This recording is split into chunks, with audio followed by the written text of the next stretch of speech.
Bonjour et bienvenue à tous les nouveaux membres qui nous rejoignent régulièrement, qui rejoignent la communauté française spontanée. Et donc, bienvenue pour ce nouvel épisode. Aujourd'hui, je vais vous expliquer le sens d'une expression typiquement française que vous avez peut-être déjà entendue. D'une part, je vais vous expliquer la théorie, quel est le sens des différents mots qui composent cette expression. Puis, j'essaierai de vous l'expliquer dans différents contextes. Mais avant d'aller plus loin, je te rappelle que tu peux télécharger la fiche PDF qui est dans la description de cette vidéo. Ça reprend tout le vocabulaire qu'on va t'enseigner aujourd'hui. Donc télécharge dès maintenant ta fiche PDF pour ne rien manquer et surtout pour ne rien oublier du vocabulaire que je vais t'enseigner. Donc l'expression que j'ai choisie pour vous aujourd'hui, c'est bouche à oreille. Bouche à oreille. Donc la bouche, c'est bien sûr la partie de votre corps avec laquelle vous parlez ou avec laquelle vous mangez. C'est ce que vous utilisez pour parler et manger. Et les oreilles, ce sont les parties de votre corps que vous utilisez pour entendre. Et donc vous pouvez déjà, en comprenant le sens de ces deux mots, vous pouvez déjà commencer à déduire le sens de l'expression bouche à oreille. L'expression bouche à oreille, c'est encore une fois schématique et ça veut bien dire qu'il y a quelqu'un qui dit quelque chose ou qui vous dit quelque chose dont la bouche parle à votre oreille. On utilise le mot bouche à oreille pour en fait dire qu'une information se propage vite entre les gens. Donc l'expression bouche à oreille se réfère à la transmission d'informations, de rumeurs ou de recommandations de personne à personne par le biais de simples conversations orales. Lorsque quelqu'un entend parler d'une expérience, d'un produit, d'un événement ou de tout autre sujet par le biais de discussions informelles avec d'autres personnes, on dit que l'information se propage de bouche à oreille. Cette expression suggère que l'information est partagée de manière informelle, sans aucun moyen de communication officielle.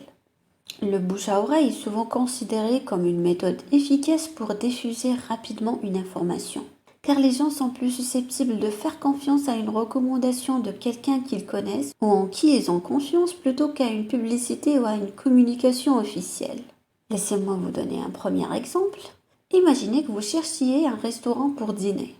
Vous n'avez aucune idée de l'endroit où aller. Alors vous demandez à un ami s'il a des recommandations. Votre ami vous parle d'un excellent restaurant où il a récemment dîné et vous en dit du bien. Il vous donne des détails sur l'ambiance, la qualité de la nourriture et le service. Vous décidez donc d'essayer ce restaurant sur la base de la recommandation de votre ami. Dans ce cas, l'information sur le restaurant a été transmise par le bouche à oreille. Ou bien par exemple, imaginons qu'un nouveau restaurant ouvre dans votre ville et ce restaurant n'est pas du tout connu. Il n'a pas de clients, personne ne le connaît. Et le patron peut dire, bon, j'ai fait un petit peu de publicité, mais j'espère surtout que le bouche à oreille m'apportera de nouveaux clients.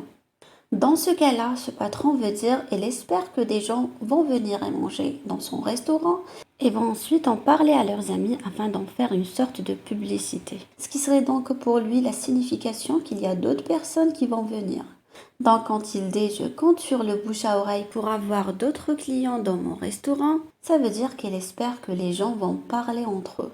Donc que les personnes qui sont déjà allées dans son restaurant, qui ont déjà mangé dans son restaurant, en parleront à leurs amis. Et donc cette phase de bouche à oreille lui apportera d'autres clients. Un deuxième exemple. Imaginons que vous soyez à la recherche d'un bon coiffeur pour vous faire une nouvelle coupe de cheveux. Vous ne connaissez pas de salon de coiffure local recommandé. Alors vous demandez à vos amis, collègues ou membres de votre famille s'ils ont des suggestions. L'un de vos collègues vous parle d'un salon de coiffure où il va régulièrement et dont il est très satisfait. Il vous partage son expérience positive, mentionnant la compétence des coiffeurs, l'ambiance conviviale et les tarifs raisonnables. Intrigué par ces éloges, vous décidez d'essayer ce salon de coiffure. Dans ce cas, vous avez utilisé le bouche à oreille pour obtenir une recommandation fiable et prendre votre décision. Voilà pour les deux contextes qui, je pense, peuvent vous faire comprendre comment on utilise l'expression bouche à oreille et ce qu'elle veut dire. C'est une expression qu'on rencontre surtout à l'oral, mais vous pouvez parfois la rencontrer également à l'écrit. Dans le journal, vous pouvez lire ce genre d'expression. Donc, je vous invite à me donner votre avis sur commentaire. J'adore lire vos commentaires. J'aime beaucoup voir votre avis. Que vous me disiez les choses qui vous plaisent ou les choses qui ne vous plaisent pas. Bien sûr, si ça ne vous plaît pas, il faut me le dire également. Il faut bien sûr que ce soit constructif. Donc, si vous dites c'est nul, évidemment, ce n'est pas très constructif et ça ne m'aidera pas à m'habituer. Si vous me donnez un avis constructif, évidemment, je le prendrai en compte afin d'améliorer ce podcast pour bien sûr vous donner encore plus de contenu et vous aider à apprendre à parler français de façon automatique et sans effort.